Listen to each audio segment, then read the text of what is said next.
The best evidence I have that the traditional model of language learning is wrong doesn't come from me. It comes from traditional teachers themselves. Over and over again, traditional teachers encounter phenomena that just don't quite fit their mental model of language learning. But they tend to treat these anomalies as these peripheral oddities, rather than reconsider the model itself. They rarely stop to ask what these phenomena reveal about how language is actually learned, and therefore how it should be taught. It's like they constantly bump into these invisible walls while they're walking, and instead of saying, I wonder what that is, they kind of just move past and forget about it. Today we're gonna look at a video by Andrew from Real Fast Spanish, who I think demonstrates exactly what I'm talking about. I've done one video on Andrew before, back when I used to hold a lav mic and play really annoying music in my videos, back in the dark ages, and he was really cool about it. He left a nice, respectful comment on the video. So the guy is a great sport, and I hope he takes this video in the same spirit. Very nice guy. His video is about one drill, one thing that he thinks Spanish students should all be doing at one point. And it opens with something he noticed in a student. What I find is that when people teach verb conjugations,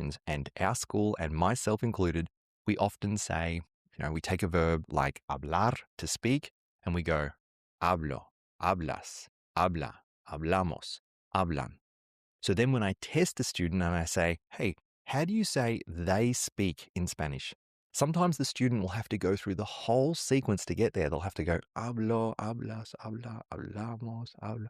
Okay, they speak is hablan, right? Because that's how they've learned it, through that sequence. So here's the phenomenon. You teach a student verb conjugations in a specific order, but when students go to use those conjugations, they end up having to traverse them in the order they were taught. And here's Andrew's diagnosis. This suggests that a student hasn't spent enough time practicing these verb conjugations and producing them in random ways. His diagnosis points to this idea that this conjugation table sequencing is nothing but a bug, and that we have to break it with random sequencing. So your job is to say these in random combinations. You can practice this in the shower, you can do it while you're waiting in line at the grocery store.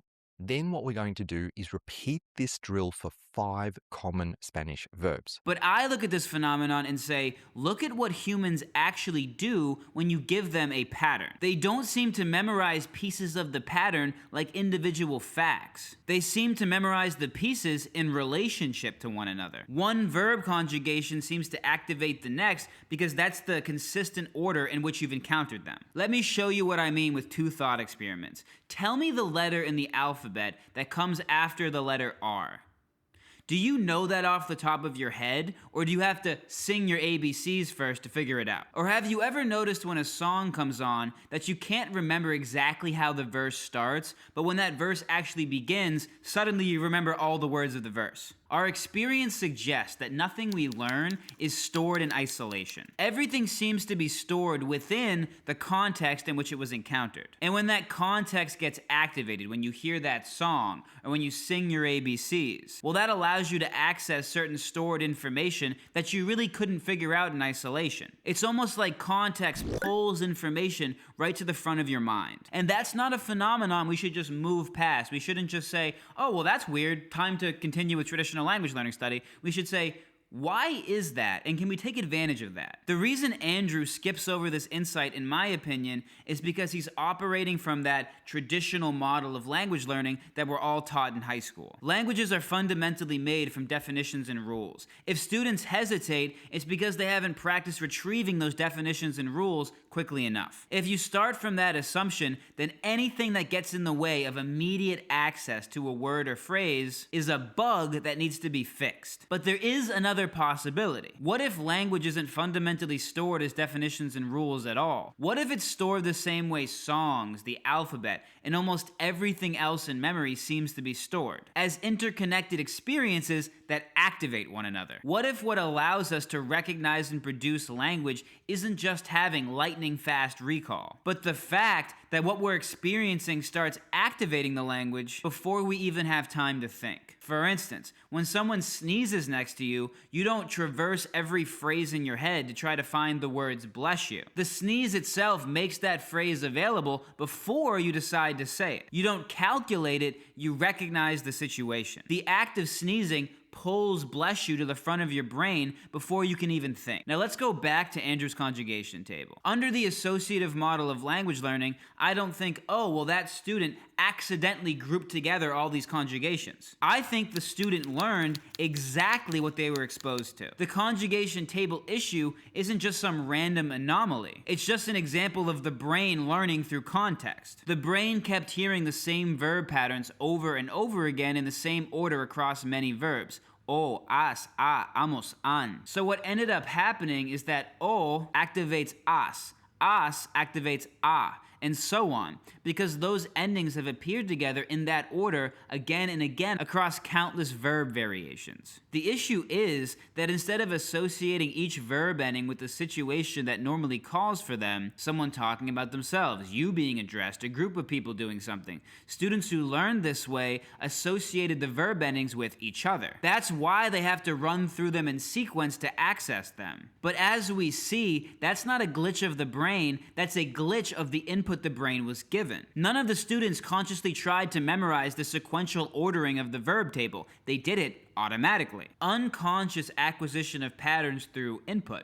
Where have we heard that before? What if instead of giving the brain a conjugation table as input, we gave it authentic, comprehensible experiences? Imagine every time someone talks about themselves, you hear the first person form.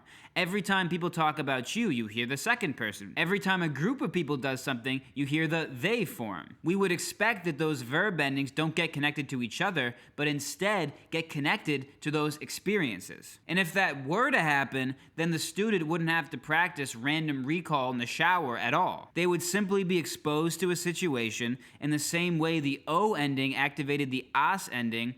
That situation would simply activate the correct verb form. Sneezing activates bless you. Me talking about myself activates O endings. Now you might be saying, okay, well I understand why the brain would group verb endings together if they were consistently taught in the same sequence. Obviously, I know how the ABCs work, same mechanism. But why should I think the brain generally groups experiences together the same way? Because this phenomenon isn't some special thing related to language. We can show how experiences activate each other in hundreds of different ways. I'm going to show you 4 images, and I want you to tell me what larger setting they make you think of. And let's do it again. One final time.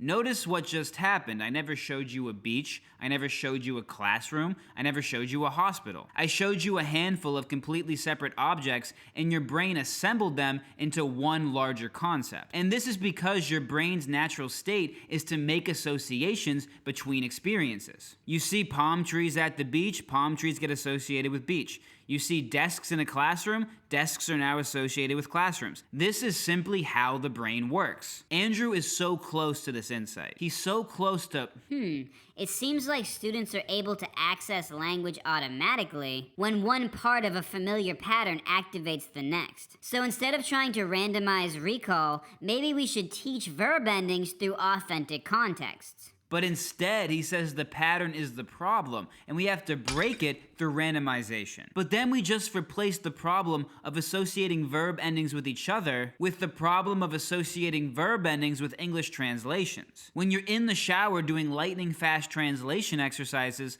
all you're really doing is facilitating associations. But now you're associating Spanish with English, and that just doesn't seem productive because when you're listening to Spanish, you're not going to hear English. So you might get better at translating English sentences to Spanish sentences, but that's just not the skill we're trying to develop when we're learning a language. Learning to recognize and produce a language in a native-like way means making so many associations between the language and experiences that the language gets pulled out of us before we think. It does not mean being able to recall isolated fragments of the language as fast as humanly possible. I see you, te veo.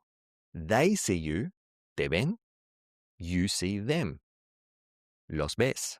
So how quickly can you change between all of these different forms? The idea that being fluent in Spanish is dependent on you being able to solve these pronoun-verb pairs just isn't true. Case in point, I'm a fluent speaker, and I actually can't solve these impressively fast. I was trying to do it along with him in the video, and I was like, I'm not really good at this, but yet you can watch me speak fluent Spanish. If this is some kind of prerequisite for fluent speech or something that demonstrates that you have fluency, shouldn't I be able to do it as a fluent speaker? Well, maybe you say, well, you're just not fluent enough.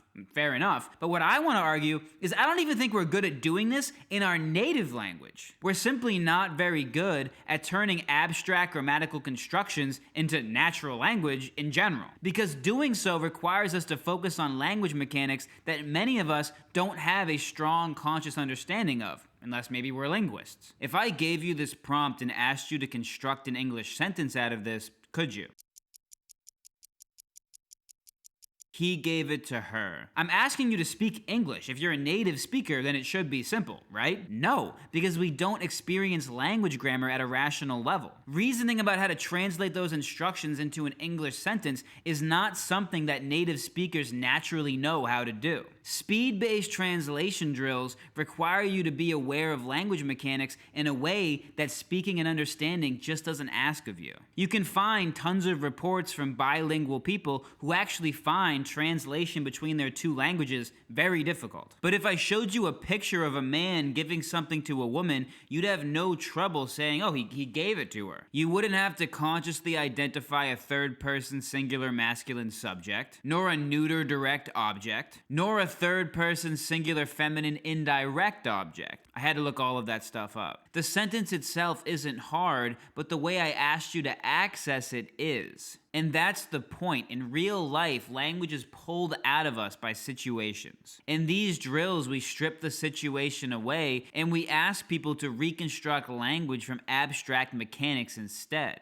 This is a great example of what happens if you follow a broken model of how languages are learned. If you think that speaking and understanding a language is simply definitions plus rules plus recall speed, you end up trying to train language skills that not even native speakers possess. When we actually go to speak, we're not constructing what we want to say piece by piece with lightning fast recall. We're always operating inside a context. Every concept in our mind is silently activating every other related concept, just like the verb endings activated each other if you learned them in sequence. So instead of saying the student is misusing the conjugation table, we should say that the conjugation table is the wrong kind of input for the student. The right input would be hearing authentic versions of the language in context at a level the student understands. Or in other words, the solution is comprehensible input. And if you're just getting into comprehensible input, I'm going to put a video on the screen right here that explains why the best way to understand a language efficiently is listening to the language at a level you understand. And again, of course, I want to reiterate that Andrew has been super kind about these videos.